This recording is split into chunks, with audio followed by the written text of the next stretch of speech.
क्या आपने कभी ये कल्पना किए हैं कि कुछ वर्षों के बाद में हमारा भारत देश, जो हिंदुओं का प्रमुख स्थान है, ये भारत देश इस्लामिक राष्ट्र में कन्वर्ट हो चुका है और यहाँ शरिया कानून भी लागू हो चुका है।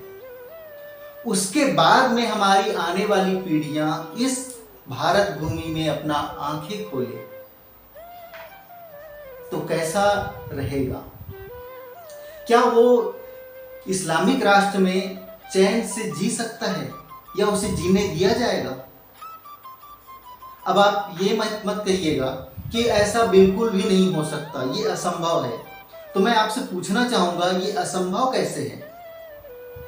क्योंकि इस कार्य में तो हजारों नहीं लाखों लोग लगे हुए हैं और आज से नहीं, जब से भारत देश आजाद हुआ तब से इस कार्य में को अंजाम देने के लिए कार्यरत हैं। इस कार्य को अंजाम देने के लिए जो कार्य कर रहे हैं वो केवल विदेशों में नहीं, हमारे भारत देश में भी है। कुछ तबके ऐसे हैं जिन्होंने सपना सजाए बैठे हैं कि भारत देश में मुसलमानों की जनसंख्या कब ज्यादा हो जाएगी और हम इसे इस्लामिक राष्ट्र बना दें। और यदि इस्लामिक राष्ट्र बन गया भारत देश, तो क्या कोई हिंदू चैन से जीवन यापन कर सकता है? इसका अगर उदाहरण देखना है ना, तो पाकिस्तान में हिंदुओं के साथ में क्या होता है ये जरा गौर करने वाली बात है। बांग्लादेश में हिंदुओं के साथ में क्या होता है वो भी गौर फरमाइए। और तो और हमारे ही देश में जब जम्मू कश्मीर में मुसलमानों की जनसंख्या ज्यादा हो गई, हिंदुओं से कुछ ज्यादा हो गई, तो हिंदुओं के साथ में क्या हुआ? अगर भारत देश इस्लामिक राष्ट्र बन जाता है तो पूरी दुनिया में कहीं भी ऐसा स्थान नहीं है जहां हिंदुओं को शरण मिल सके या मुंह छुपा सके, क्योंकि हमारे देश के आधे से ज्यादा हिंदू तो सोए हुए हैं और वो नींद से जागना भी नहीं चाहते। और तो और हमारे सारे हिंदू समाज जो है ना, वो जातियों में बंट गया है और जातियों में बंट जाता है जब ना, तो वो बहुसंख्यक नहीं अल्पसंख्यक में गिनती होती है उसकी। और इस तरह से अगर देखा जाए, हिंदुओं को अगर जातियों में बांट कर देखा जाए तो हिंदुओं से अल्पसंख्यक कोई नहीं है, मुसलमान ही बहुसंख्यक है। भारत देश को अगर हिंदू राष्ट्र घोषित कर दिया गया, इसमें किसी भी अन्य धर्म को कोई खतरा नहीं है, सब चैन से जी सकते हैं। लेकिन अगर इस्लामिक राष्ट्र बन गया भारत देश, तो और कोई धर्मों का यहां कोई काम नहीं रह जाएगा। तो अभी से जागो, क्योंकि हिंदुओं को बांटने वाला और कोई नहीं है, ये हमारे देश के राजनेता है। और बहुत सारी राजनीतिक पार्टियां भी ऐसी हैं जो इनके मंसूबे को अंजाम देने में उसकी सहायता कर रहे हैं। क्यों कर रहे हैं? ताकि उनको उसका वोट मिल सके और वो सत्ता में बरकरार रह सके। लेकिन देश हित क्या है, मानवता का हित किसमें है, ये उसको सोचने और विचारने का कोई कार्य नहीं है। उनको केवल उनके मकसद के लिए वोट चाहिए, राज करने के लिए। बहुत सारी ऐसी पार्टियां हैं, मैं किसी भी पार्टी का नाम नहीं लेना चाहता, लेकिन एक समय ऐसा भी आया था, हिंदुओं की जनसंख्या कम करने के पीछे एक ऐसा प्लानिंग किया गया, ऐसी योजना बनाई गई कि हिंदुओं को नसबंदी करने के बदले में एक रेडियो और कुछ पैसे दे दिए जाते थे। लेकिन वहीं पर फातिमा 6वें बच्चे को जन्म दे रही थी, तब उसको 6000 रुपए का सब्सिडी दिया जा रहा था। इस कार्य में केवल मुसलमान ही लगे हुए हैं ऐसा नहीं है, हमारे देश के बहुत सारे राजनेता भी लगे हुए हैं जो उनको सहयोग कर रहे हैं। और वो भी जो गजवाए हिंद का सपना लेकर जो चल रहे हैं ना, वो केवल पाकिस्तान नहीं है, बांग्लादेश नहीं है, हिंदुस्तान में भी कुछ तबके ऐसे हैं जो गजवाए हिंद का सपना लेकर चल रहे हैं। गजवाए हिंद का मतलब क्या होता है? हिंदुओं का पूरी तरह से सर्वनाश, मिटा देना है, यही उनका गजवाए हिंद है। सनातन धर्म को समाप्त नहीं किया जाता है, ये अटल सत्य है। लेकिन इतना याद रखना, सनातन धर्म को गुलाम जरूर बनाया जा सकता है, जैसे मुगलों ने बनाया, जैसे अंग्रेजों ने बनाया। मुगल जब भारत आए तब हमारे देश के जितने भी राजा थे ना, वो एक दूसरे से बैर लेकर बैठे हुए थे। तब मुगल अगर एक किसी राजा पर आक्रमण करता था, हमला कर देता था, तब दूसरा राजा को पता चल जाता था कि वहां पर मुगलों ने हमला कर दिया है, तो वो कहता था वो हमारा शत्रु है, उसको छोड़ दो, जाने दो, वो देखेगा उसका काम। यही अगर आज के डेट में होने लगे ना, किसी अन्य जातियों के ऊपर कोई आक्रमण कर रहा है और दूसरे जाति वाला कहे वो उसकी जात वाले देखेंगे, हम नहीं देखेंगे, तो ये तो टोटल इतिहास को दोहराने के बराबर हो गया। इतिहास दोहराने के लिए नहीं होता, इतिहास सीखने के लिए होता है। और जो इतिहास को दोहराता है वो गर्त में ही जाता है। बहुत सारे यहाँ हमारे देश में हैं, पल बढ़ रहे हैं अभी तक, जो शरिया कानून का मंसूबा लेकर जी रहे हैं। कब ये इस्लामिक राष्ट्र बने और कब हम इसे शरिया कानून यहाँ लागू कर दे। तो शरिया कानून अगर लागू हो गया तो एक भी हिंदू या अन्य कोई भी धर्म चैन से नहीं जी पाएगा। विश्वास के दलदल में धकेल कर ही इनको गजवाए हिंद के लिए प्रेरित करते हैं, और वो जो इंसान गजवाए हिंद के लिए पूरी तरह से आमादा हो जाता है, उसमें इंसानियत नाम का कोई शब्द नहीं रहता। उसके दिमाग में कोई इंसानियत नहीं, कोई मानवता नहीं है। तो कुछ है धर्म के ठेकेदार, अलग अलग धर्मों के, जो हिंदुओं को अपना शत्रु बताता है। ये वे लोग हैं जो स्वर्ग को नरक बनाने के लिए आमादा है। धरती का स्वर्ग कहा जाने वाला कश्मीर जब मुसलमानों के हाथ में आया ना, तो नरक से भी बदतर बन चुका था। जब तक हिंदू सोता रहेगा तब तक के गजवाए हिंद का खतरा बना रहेगा। इसीलिए जातियों में मत बंटो और अपने राजनेताओं को पहचानो कि किसका कार्य देश हित में है, किसका कार्य धर्म के पक्ष में है।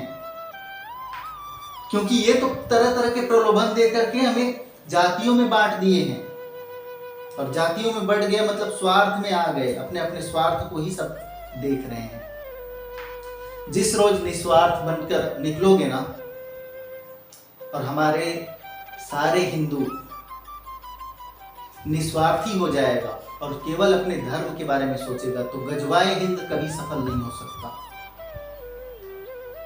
और तो और हम अगर जाग गए तो हमारा ही कर्तव्य है कि हम अपने संतानों को, अपने आने वाली पीढ़ियों को भी जगा कर रखें, आंखें खोल कर रखें। क्योंकि शत्रु घात लगाए बैठे हैं,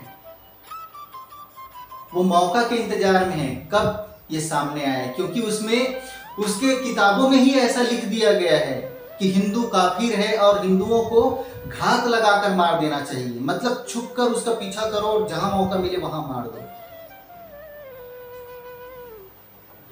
ये उनके किताबों में लिखा है। अब किसने लिखा है वो पता नहीं। इसलिए इस्लामिक राष्ट्र होने से बचाना हमारे हर हिंदू का कर्तव्य है। देखो, हर युग में धर्म युद्ध हुआ है। सतयुग में भी हुआ है, त्रेता युग में भी धर्म युद्ध हुआ है, द्वापर युग में भी धर्म युद्ध हुआ है। तो कलयुग में धर्म युद्ध क्यों नहीं हो सकता? और धर्म युद्ध क्या है? सत्य न्याय मानवता के लिए जो युद्ध होता है ना, सत्य न्याय मानवता और प्रेम के लिए जो युद्ध होता है, उसी को कहा गया है धर्म युद्ध। और वर्तमान समय का यही धर्म युद्ध है। अब फैसला आपको करना है कि धर्म के पक्ष में रहना है या अधर्मियों के। क्योंकि बहुत सारे नेता हैं अधर्मी, जिनको सिर्फ वोट चाहिए, इसके वजह से वो किसी भी हद तक जा सकता है। वो अपने जमीर के साथ साथ, देश के साथ साथ कुछ भी बेच सकता है। ऐसे भी नेता है और ऐसी भी बहुत सारी पार्टियां हैं हमारे देश में, जो एक धर्मनिरपेक्ष का एक छोटा सा मंत्र लेकर चल रहा है तो और पक्ष उसी का लेंगे। लेकिन एक बात याद रखना, जब देश ही नहीं बचेगा हमारा तो धर्म को लेकर क्या करोगे? तब धर्म कोई काम नहीं आएगा। जब तक देश है तब तक धर्म है। अपने देश को गजवाए हिंद से बचाने के लिए एकजुट रहना बहुत ही आवश्यक है। आंखें खोलो, पहचानो शत्रुओं को। इतिहास दोहराने के लिए नहीं होता, इतिहास सिखाने के लिए होता है। ऐसे लोगों को पहचानेंगे कैसे जिसने गजवाए हिंद का सपना लिए बैठे हैं? इनको पहचानने का बहुत आसान तरीका है, बहुत ही। हिंदुस्तान का, भारत देश का सबसे बड़ा हिंदू संगठन आरएसएस कभी किसी के ऊपर कोई उंगली नहीं उठाता और आजादी के बाद से अब तक इस्लामिक राष्ट्र होने से रोका है तो वो केवल आरएसएस है। और ये मुसलमान बहुत अच्छी तरह से जानता है कि आरएसएस ही है जो हमारे रास्ते का रोड़ा है। तो समझ जाइए, जो आरएसएस को गाली देने लगे, आरएसएस के खिलाफ बोलने लगे, उनका मंसूबा कुछ और है। चाहे वो नेता रहे या कोई मुसलमान, एक भी मुसलमान आरएसएस का समर्थन नहीं करता, क्योंकि वो जानता है कि आरएसएस ही है जो अब तक उनके इरादों को नाकाम करते आया है। पाकिस्तान में जो हिंदू हैं उनकी कहानियों से कुछ सीखने का प्रयास करो कि वो किस तरह से जीवित है वहां, किस तरह से जीवन यापन कर रहे हैं। क्योंकि उनकी लड़कियों को उठा लिया जाता है, जबरदस्ती शादी कर लिया जाता है, जबरदस्ती मुसलमान बना दिया जाता है। और गजवाए हिंद अगर यहाँ हो गया और ये जो हमारे शत्रु है सनातन के, वो अपने मकसद में कामयाब हो गया, तो हिंदुओं की बहन बेटियों के साथ में भी वैसा ही होगा। गिना चुना एक ही देश है हमारा भारत देश, जहां सनातन संस्कृति सदियों से पल बढ़ रही है, चली आ रही है। अगर यही नहीं रहा तो क्या करोगे और कहां जाओगे? क्योंकि और कोई देश ही नहीं है हिंदुओं के लिए। मुसलमान यदि यहां से बेघर हो जाते हैं तो बहुत सारे देश हैं मुसलमानों का, इस्लामिक कंट्री बहुत सारे हैं, वहां शरण ले सकते हैं। और हिंदुओं को अगर यहां से बाहर जाना पड़े, कौन सा देश है जहां जाकर मुंह छुपाओगे और कौन शरण देगा? इसके पीछे बहुत सारे राजनेता जो लगे हुए हैं ना, कार्य कर रहे हैं, मानवता की दुहाई देने वाले। म्यांमार से जब वहां से कोई मुसलमान आता है, जिनको बोलते हैं रोहिंग्या मुसलमान, है ना, वो कोई इस्लामिक कंट्री में क्यों शरण लेने के लिए नहीं जाता? वो हिंदुस्तान में ही क्यों आ जाता है? और ऐसे लोगों को भी कुछ हमारे राजनेता हैं जो शरण दे रहे हैं, मानवता की दुहाई दे रहे हैं, उनके लिए सब कुछ ये कर रहे हैं। इसी तरह से उनकी जनसंख्या तो बढ़ती बढ़ती चली जाएगी। याद रखना, जब 50% से ऊपर हो गया उनकी जनसंख्या, अभी तो मुश्किल से 25% या 30% है, 50% को जब क्रॉस करेगा ना तो वो चुप नहीं बैठेगा, फिर वो खून की होली खेलना शुरुआत कर देगा। इसीलिए जाग जाओ, अब तो कम से कम जागो और नेताओं के भी मंसूबों को पहचानो कि वो क्या चाहता है और हित किस में है। भारत यदि हिंदू राष्ट्र बन भी जाता है तो कोई अन्य धर्म को कोई तकलीफ हो ही नहीं सकती। वो भी चैन से जिएंगे और हम भी चैन से जिएंगे। लेकिन इस्लामिक राष्ट्र बन गया तो कोई हिंदू चैन से नहीं जी सकता, ना कोई अन्य धर्म के लोग चैन से जी सकते हैं।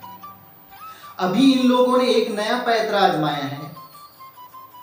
ये हमारे ही सनातन का एक जो शाखा है ना, बौद्ध धर्म जिसे बोलते हैं, और इस बौद्ध धर्म में ज्यादातर दलित समाज आ चुके हैं, है ना।